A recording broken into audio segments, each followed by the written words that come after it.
டெமோதர மற்றும் ஒடுவர் ஆகிய பகுதிகளுக்கு இடையில் மண் மற்றும் கற்கள் சரிந்துள்ளமையினால் மலையக ரயில் மார்க்கத்தில் சுமார் 120 அடி உயரம் வரை சேதம் ஏற்பட்டுள்ளது.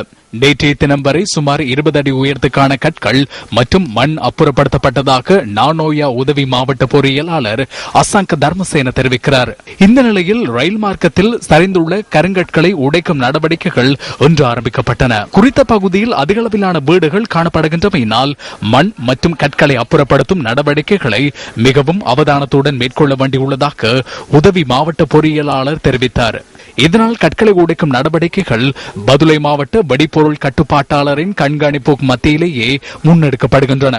ரயில் மார்க்கத்தில் சரிந்துள்ள சுமார் 80 கருங்கற்களில் 48 கற்கள் உடைக்கப்பட்டுள்ளதாக தெரிவிக்கப்படுகிறது.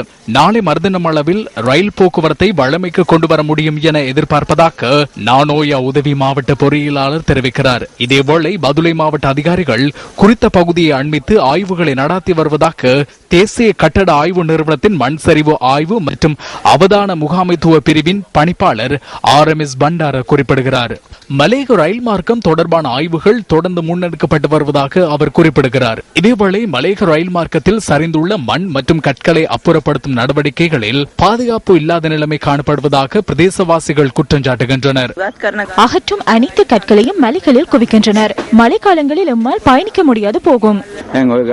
கற்களை அங்கே குவிக்கின்றனர். அதன் மூலம் மழைக்காலங்களில் ரயில் பாதை மற்றும் நாம் பயன்படுத்தும் இந்த வீதி ஆகியன தாழிறங்கும். இதேவேளை மலையகத்துக்கான ரயில் சேவை பண்டாரவளை வரை மாத்திரமே இடம்பெறுகின்றன. இதனால் கொழும்பிலிருந்து பதுளை நோக்கி பயணித்த பயணிகள் பண்டாரவளையில் இறங்கி மாற்று போக்குவரத்து நடவடிக்கைகளில் ஈடுபட வேண்டிய நிலைமை ஏற்பட்டுள்ளது.